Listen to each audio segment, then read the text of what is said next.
आज हम सुनेंगे परमपिता परमात्मा के ईश्वरीय महावाक्य। परमात्मा पिता बोले, मीठे बच्चे, तुम्हारी एम ऑब्जेक्ट है वंडरफुल रंग बिरंगी दुनिया का मालिक बनना। तो सदा इसी खुशी में हर्षित रहो, मुरझाया हुआ नहीं। प्रश्न है, तकदीरवान बच्चों को कौन सा उमंग सदा बना रहेगा? बड़ी सुंदर बात बताई। उत्तर, हमें बेहद का बाप नई दुनिया का प्रिंस प्रिंसेस बनाने के लिए पढ़ा रहे। तुम इसी उमंग से सबको समझा सकते हो कि इस लड़ाई में स्वर्ग समाया हुआ है। इस लड़ाई के बाद स्वर्ग के द्वार खुलने हैं। इसी खुशी में रहना है और खुशी खुशी से दूसरों को भी समझाना है। जैसे कहते, कुछ बिगड़ने के बाद ही कुछ अच्छा बनता है।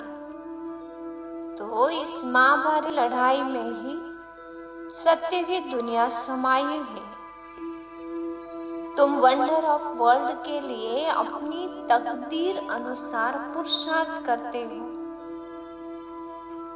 परमात्मा पिता ने एम ऑब्जेक्ट दिया है कि ऐसे वंडर ऑफ वर्ल्ड रंगी बिरंगी दुनिया में जाना है, जहां हीरे जवाहरातों के तो महल होंगे। तुम एक सेकंड में वंडरफुल वैकुंठ चले जाते।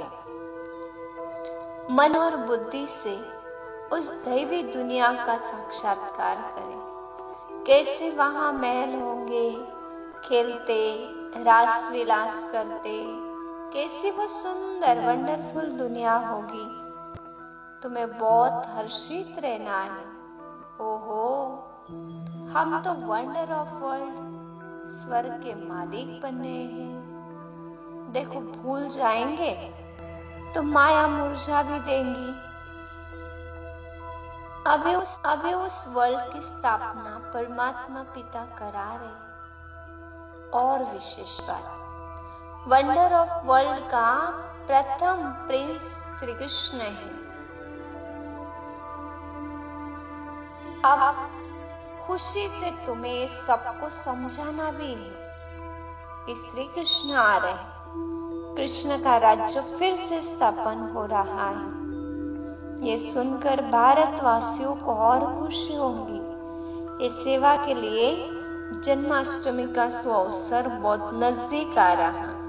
तो आज इस ईश्वरीय महावाक्यों में विशेषकर परमात्मा ने सेवा के लिए बहुत इसी बात पर जोर देते हुए कहा कि आप श्री कृष्ण जन्माष्टमी के उपलक्ष्य में सभी को एक संदेश सुना दो कि अभी श्री कृष्ण आ रहे हैं और भगवान ही हमें राजयोग सिखा रहे हैं।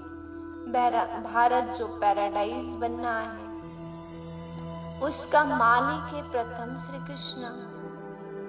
उस दुनिया में जाने के लिए तुम्हें अविनाशी ज्ञान रत्न प्राप्त होते ज्ञान सागर के द्वारा।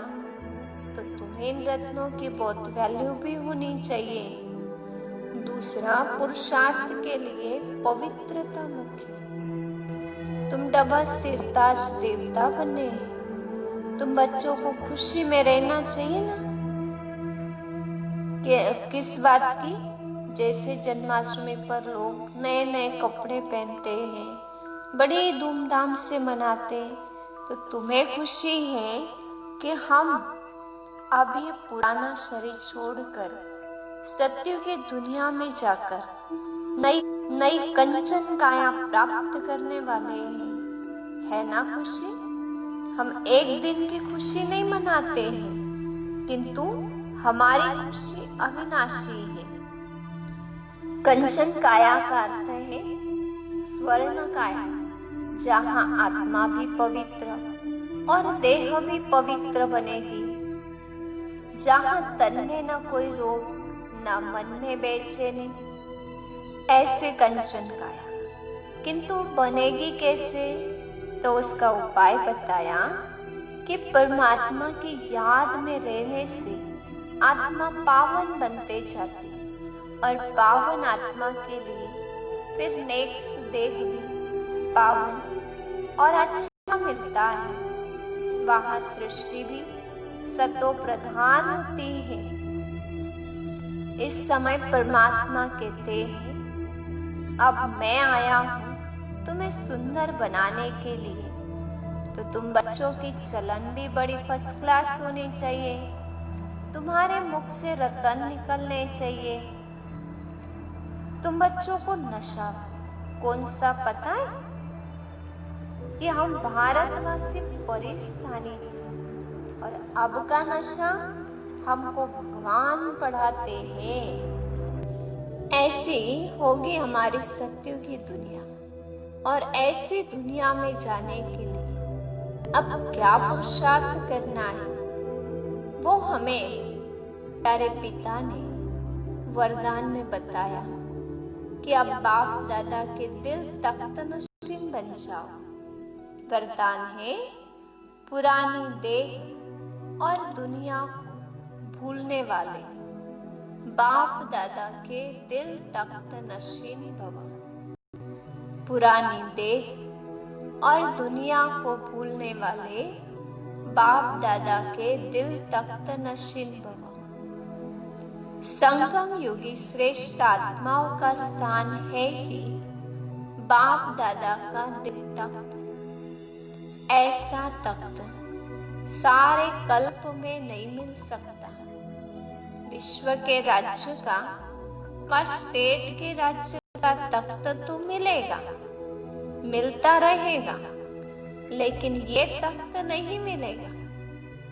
सोचो कितनी बड़ी बात परमात्मा पिता में कहते कि इस हद की दुनिया का तख्त तो किसी भी बल से प्राप्त कर सकते, लेकिन परमात्मा दिल का तख्त जो अनंत तक का है, सीमाओं से परे का है, इतना विशाल है, जो चलो फिरो खाओ पियो तो सब कुछ उस तख्त पर रहकर कर सकते। जो बच्चे सदा इस तख्त पर रहते हैं, वे इस पुरानी देह और दुनिया से विस्मृत रहते, अर्थात इसे देखते हुए भी नहीं देखते। एक तो इस जन्म में दिल तख्त के नशे में रहेंगे, और दूसरा कि अब के दिल तख्त नशीन ही भविष्य में राज तख्त नशीन बनते हैं।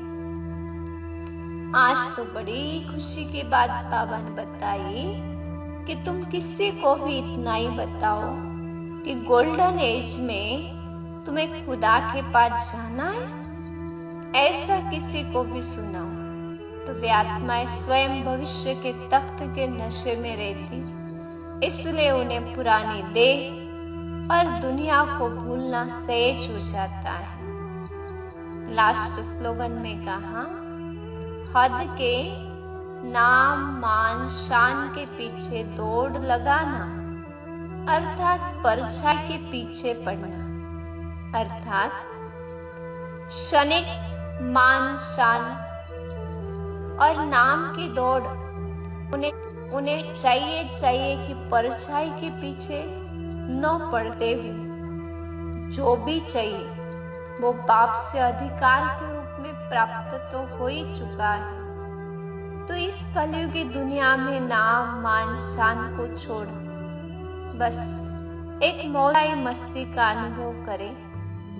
तो जैसे परछाई से पीठ मोड़ दो तो परछाई हमारे पीछे आती है, और अगर हम उसे पाने का प्रयास करते तो वे आगे और हम उसके पीछे पीछे चलते।